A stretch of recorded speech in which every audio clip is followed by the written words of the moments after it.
Farm house का नौकर। मेरा नाम रानी है। मेरी शादी एक बड़े घर में हुई है। मेरी पति राजीव की फैमिली का अच्छा बिजनेस है। राजीव एक लौते हैं। सास ससुर मैं और राजीव, हम 4 लोगों का ही परिवार है।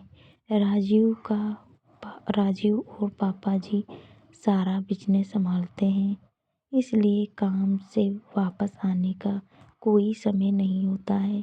राजीव अब एक नया काम शुरू करने वाले हैं नई जगह पर। वहाँ पर हमारा एक फार्म हाउस भी है, इसलिए हम दोनों कुछ दिन वहीं जाकर रहेंगे। फार्म हाउस में समय बिताने के साथ राजीव अपना काम भी करते रहेंगे। सुबह जल्दी ही हम लोग फार्म हाउस में पहुंच गए। फार्म हाउस की देख रेख के लिए एक नौकर था।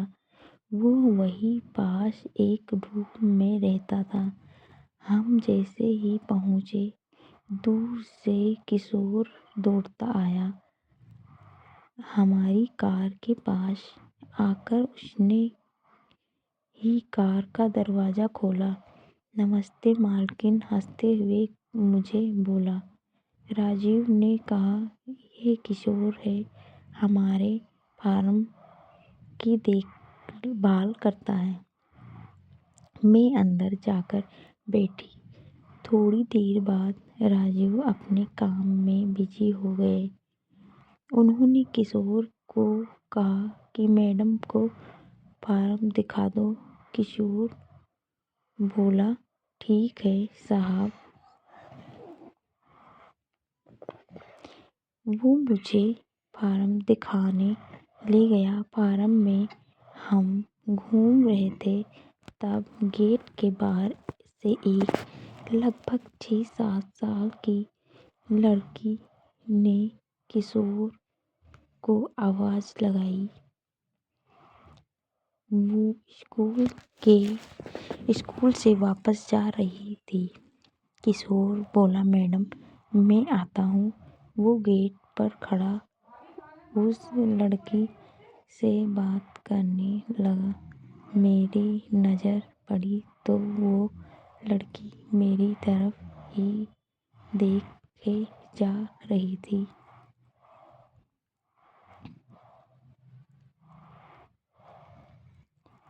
फिर वापस आकर बोला, मैडम आप आराम करिए, मैं आता हूँ। ऐसा बोलकर वो चला गया। अगले दिन सुबह फिर राजीव अपने काम से जल्दी चले गए। मैं सुबह सोकर उठी। मेरे उठते ही मुझे दरवाजे पर किशोर दिखाई दिया। मैंने पूछा, क्या कर रहे हो यहाँ पर? बोला, मैडम अभी आया हूँ चाय लेकर।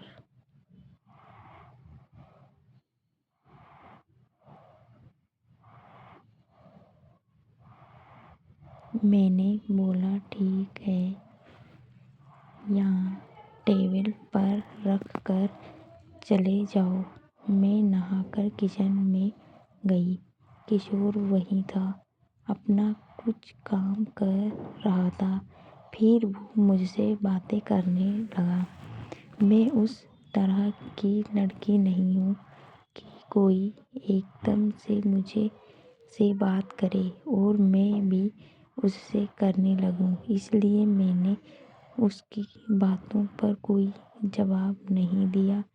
यहाँ का पुराना नौकर था, इसलिए मैं उसकी बातें सुन भी रही थी।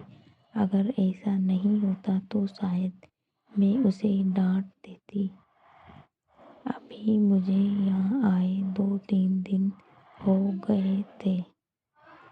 मैंने यह नोटिस किया कि वो मुझसे बात करने की कोशिश लगातार करता ही रहता था। एक दोपहर में कमरे में अकेली बैठी थी। अचानक से किशोर कमरे में आता है। बोलता है, मैडम मुझे कुछ पूछना है। मैंने बोला, क्या बोलो मैडम, आप बुरा मत मानना। मैंने बोला, पूछो। बोला, मैडम मैं आपकी एक फ़ोटो ले सकता हूँ? मेरे मुंह से निकला, क्या? बाहर निकलो अभी कमरे से। किशोर बोला, मैडम आप गलत समझ रहे हैं, मेरी बात तो सुनिए। मुझे पता नहीं क्यों गुस्सा आ गया। मैंने बोला, बाहर निकलो, ये अभी तुम्हारे साहब को फ़ोन करूं।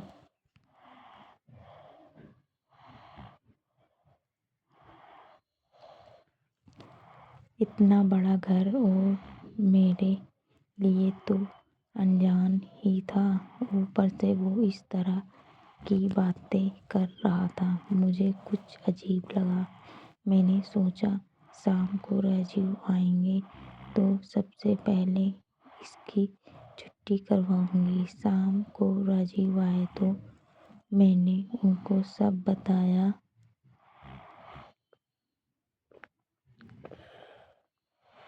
राजीव मानने को तैयार ही नहीं थे। बोले, यह कई सालों से है। उसकी एक थी है बच्ची भी है। तुम कुछ गलत समझ रही हो। उसकी बच्ची के बारे में मुझे पता नहीं था। मैंने बोला, कई सालों से यहाँ कोई लड़की भी नहीं आई थी। राजीव ने बोला, रुको, अभी बुलाकर बात करते हैं। राजीव ने किशोर को आवाज़ लगाई।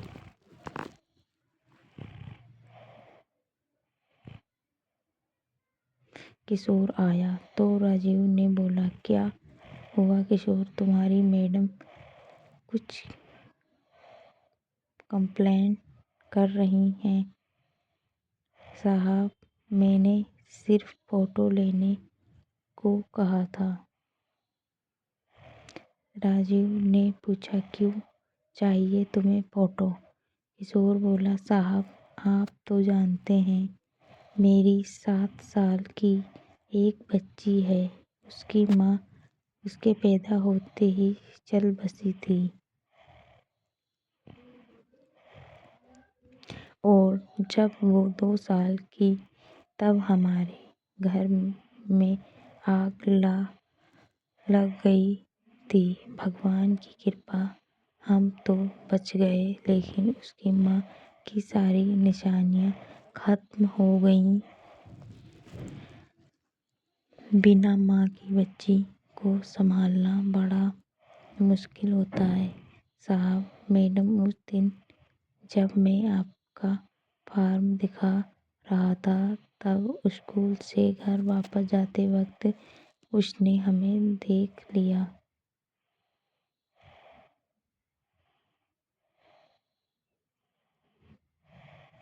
मेरा घर यहीं थोड़ी दूर पर है।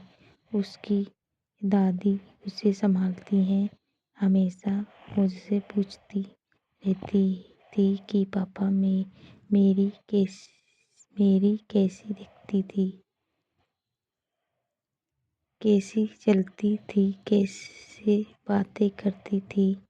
मैं उसे कहता था वो बहुत सुंदर थी, यहाँ गांव में उसके जैसा कोई नहीं है। आपको जब देखा तो उस दिन मुझे उसने यही पूछा, क्या पापा मम्मी ऐसी थी? मैंने उसे कहा, हाँ ऐसी ऐसी ही थी। तब से जिद पर अड़ गई कि मुझे मैडम से मिलना है। वो मेरी मम्मी जैसी हैं। स्कूल नहीं जा रही, मैं इसलिए आपसे बात कर रहा था कि आपको यह सब बता सकूं, लेकिन आपका स्वभाव अलग है। फिर उसने आज सुबह से कुछ खाया नहीं।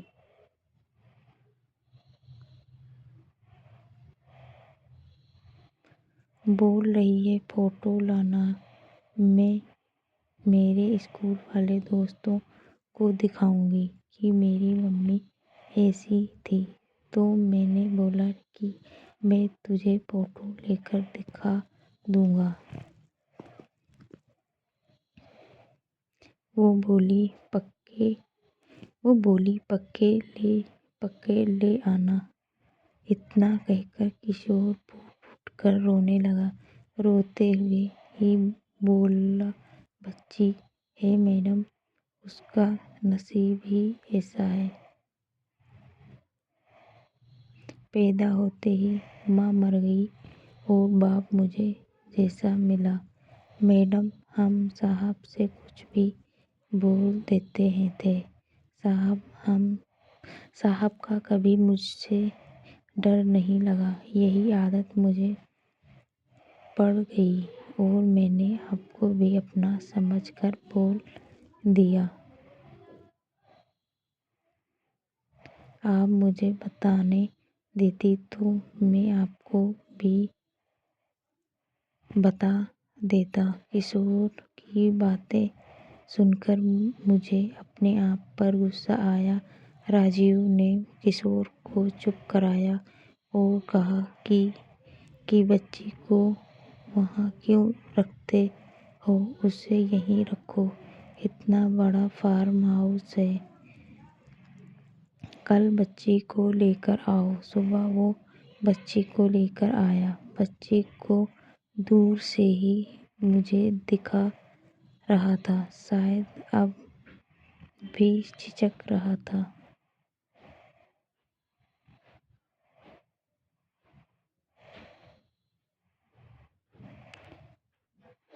मैं खुद बच्ची के पास गई। बोला, अरे हम यहाँ 4 दिन से हैं और आप अब आ रही हैं। मेरे ऐसा कहने पर बच्ची के चेहरे पर जो मुस्कान आई वो अनमोल थी। वो मुझसे लिपट गई। जब तक मैं वहाँ रही मैं उसके साथ खेलती और हंसती रही। एक अलग खुशी मिल रही थी। अब वो एक वजह बन गई थी मेरे वहाँ बार बार जाने की। आपको कहानी कैसी लगी कमेंट बॉक्स में ज़रूर बताएं और हमारे चैनल को सब्सक्राइब करें। तब तक के लिए नमस्कार।